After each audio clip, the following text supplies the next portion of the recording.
I like to show you special fishing tuna in southeast of Sulawesi. It's mean Wabula. Wabula is special spot fishing for the tuna because over there we could be say that open the sea. Open the sea, it is very deep the water here. So ladies and gentlemen, saudara-saudara YouTuber dimanapun Anda berada, kali ini CBTV Indonesia menyajikan kembali tentang lokasi pemancingan di CBTV Indonesia. Jangan lupa subscribe. Lokasi spot mancing ikan tuna di Wabula ini memang bukanlah salah satu daerah biasa, melainkan cukup ramai. Ramainya daerah ini didatangi oleh berbagai nelayan yang datang dari berbagai penjuru Nusantara. Bahkan tak jarang kita melihat ada beberapa longboat asing yang datang ke daerah ini. Informasi yang dihimpun ditemukan di sana ada juga orang-orang Filipina. Namun setelah dicek beberapa orang Filipina itu, ternyata orang Filipina itu telah menikah dengan orang wilayah Jazirah Buton, sehingga dia dapat dikategorikan masyarakat lokal juga. Tetapi menariknya dia membangun sebuah rompong. Rompong itulah yang menjadi contoh para pemilik rompong yang ada di wilayah Jazirah Buton ini, sehingga mereka dalam menganyam rompongnya sehingga melahirkan sejumlah ikan-ikan tuna, cakalang, dan sebagainya. Dan wilayah inilah yang saat ini sedang menjadi area spot mancing atau fishing ground yang maha dahsyat dan luar biasa. Sehingga tak jarang setiap nelayan yang datang ke wilayah ini tentu pulang dari rompong itu atau dari wilayah rompong itu mereka mendapatkan hasil yang lumayan.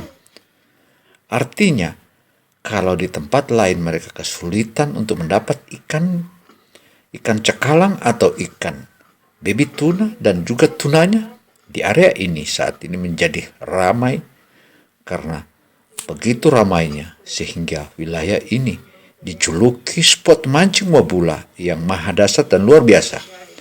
Nah, bagaimana dengan nelayan lokal? Dia adalah Roni sang raja laut. Roni yang sehari-harinya adalah kerja sebagai nelayan ini, memang dia adalah salah satu lelaki piawai atau nelayan piawai yang ada di daerah ini. Bahkan terkategori dia begitu profesional karena dalam setiap langkah-langkahnya atau setiap kali dia turun ke laut, dia mendapatkan hasil yang lain. Lihat saja yang ada di hadapan kita saat ini. Ia meskipun tak dapat ikan tuna hari ini, tapi ia bisa bawa pulang cakalang. Cakalang inilah yang menurutnya ia temukan. Ia tangkap kurang lebih 50 ekor hari ini.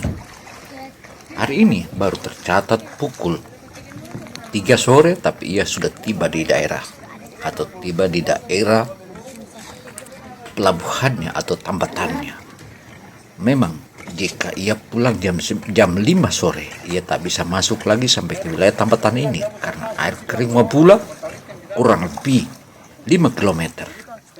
Dan itu merupakan tantangan bagi mereka. Untuk itu para nelayan Wabula sebagaimana Roni saat ini, ia betul-betul berburu dengan saat pasang surutnya air laut. Artinya jika jam 5 sore ia datang, tentu saja ikannya tidak bisa dibawa hingga ke tepian atau ke bibir tanggul seperti ini, melainkan dia harus berlabuh di luar sana. Itu merupakan salah satu tantangan. Oleh sebab itu sudah selayaknya pemerintah daerah atau pemerintah desa dan pemerintah provinsi untuk memberikan kepada para nelayan yang kesulitan ini.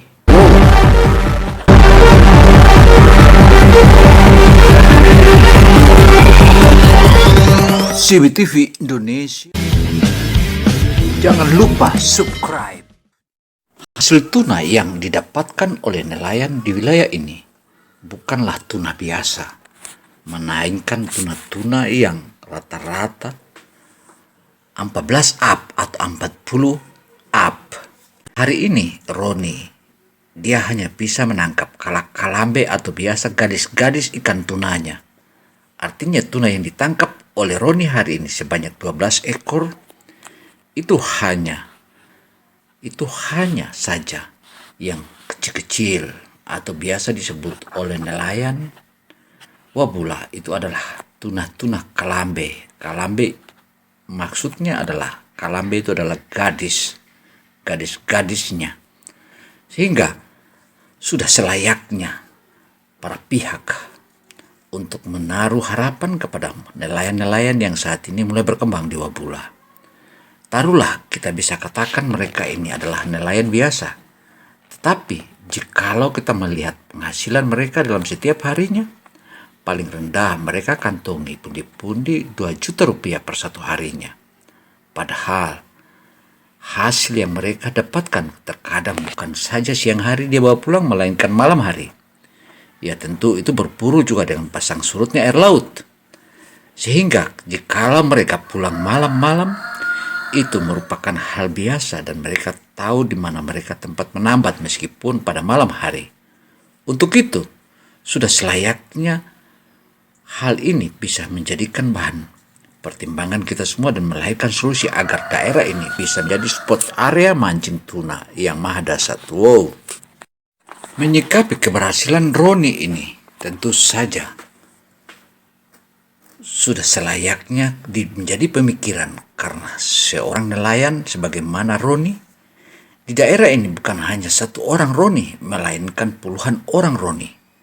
Mereka adalah nelayan-nelayan profesional yang setiap harinya memancing ikan.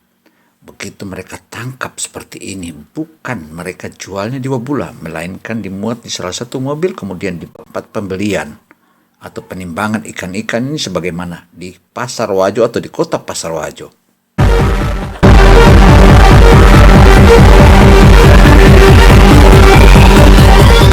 CBTV Indonesia. Jangan lupa subscribe.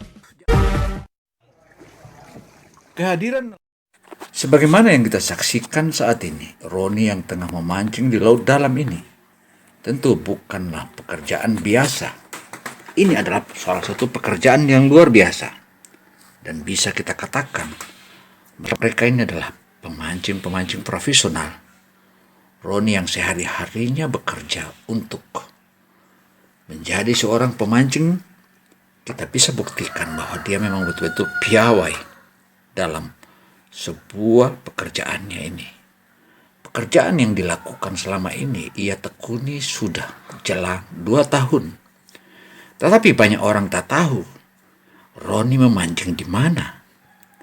Setelah CBTV Indonesia mencoba mengajak Roni untuk ikut memancing di area tempat pemancingannya, area pemancingan Roni ini bukanlah dekat, melainkan jaraknya dari bibir pantai hingga ke area spot mancing atau ke area fishing groundnya ini kurang lebih 20 mil laut. Bahkan jika di 20 mil laut ini tidak ditemukan ikan-ikan bibit tuna atau tunanya seperti ini, maka Roni ia menyusul, ia kembali turun lagi mengambil rute-rute lainnya sebagaimana yang kita saksikan di hadapan mata kita ini. Ikan-ikan di wilayah ini memang luar biasa. Bahkan kalau Roni tidak juga melihat salah satu sisi saja, melainkan dia melihat banyak sisi. Memang kalau kita melihat seakan-akan otak dia atau pemikiran dia laksana fish finder. Tetapi fish finder yang dimiliki oleh teknologi saat ini oleh para nelayan-nelayan asing yang selalu masuk ke negeri kita dengan mencuri ikan-ikan kita, mereka memiliki alat yang begitu canggih sehingga mampu mereka mendeteksi di mana tuna itu berada. Artinya, Jikalau para nelayan juga dimodali dengan alat-alat canggih sebagaimana fish finder yang dimiliki oleh nelayan-nelayan asing atau nelayan-nelayan berbagai mancanegara, tentu nelayan kita juga bukanlah nelayan biasa. Mereka juga pasti dengan akan mudah mereka bisa mendapatkan hasil dan pundi-pundi yang lebih baik. Artinya, dalam penelusuran CBTV Indonesia, ketika mengikuti salah satu nelayan yang mengaku bernama Roni ini, kita melihat mulai dari pagi hari, bahkan satu hari satu malam mereka keluar dari wilayahnya. Tuh sana lihat Pulau Buton. Pulau Buton itu hilang-hilang. Pulaunya sudah kecil sekali. Padahal itu Pulau Buton cukup besar.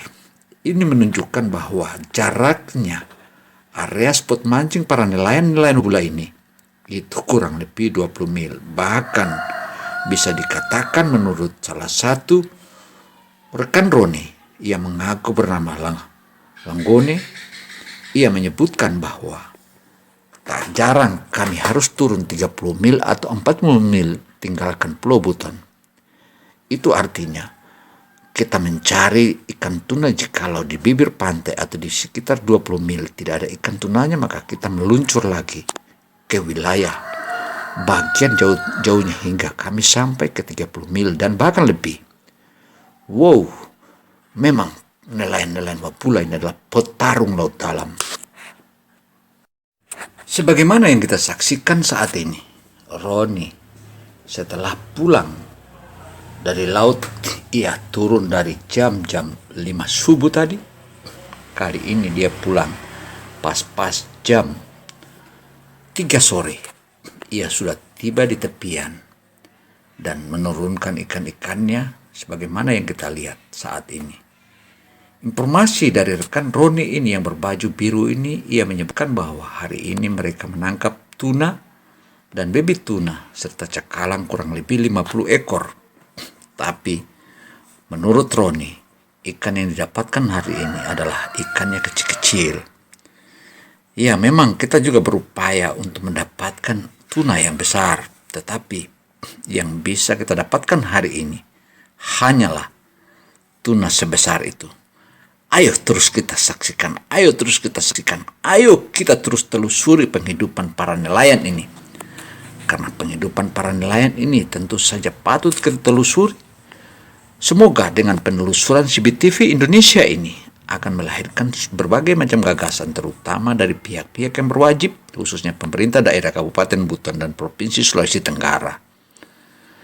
Demikian pula, hasil-hasil nelayan ini sudah selayaknya mereka diberikan hadiah berupa cold store. Karena jika ada cold store di wilayah ini, tentu saja para nelayan tidak akan kesulitan dan ketakutan ketika ikannya mencari ikan lebih banyak. Artinya kalau ikannya lebih banyak dan mereka lama baru pulang, tentu ikannya akan menjadi busuk. Maka solusinya adalah cold store. Why?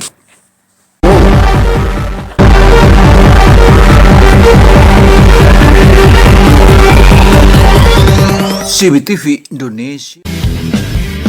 Jangan lupa subscribe. Demikian catatan CBTV Indonesia. Semoga catatan ini atau catatan CBTV Indonesia menjadi acuan kita bersama, terutama kalangan penentu kebijakan di negeri ini. Artinya, mereka dengan begitu giginya mencari ikan di laut dalam yang begitu jauh, hingga meninggalkan Pulau Buton sekitar 20 mil hingga 30 mil itu. Tentu saja mereka harus memiliki solusi agar mereka tidak dibodoh-bodohin. Dan tidak dibodoh-bodohin oleh para tengkulak. Karena anehnya menurut para nelayan, ikan tuna sirip biru dengan tuna sirip kuning dipukul rata. Artinya sama-sama 65.000 per 1 kilogram. Ini menunjukkan bahwa salah satu pembodohan. Untuk itu, para penentu kebijakan terutama Kementerian Kelautan Perikanan dan Kementerian Perdagangan hendaknya bisa melihat dan melahirkan solusi kepada para nelayan ini, terutama pengadaan cold store. Untuk itu pula saya paparkan ini. Semoga hal ini menjadi catatan kita semua. So ladies and gentlemen, I think that's okay. If I have mistaken to all of you, thank you very much for all of you.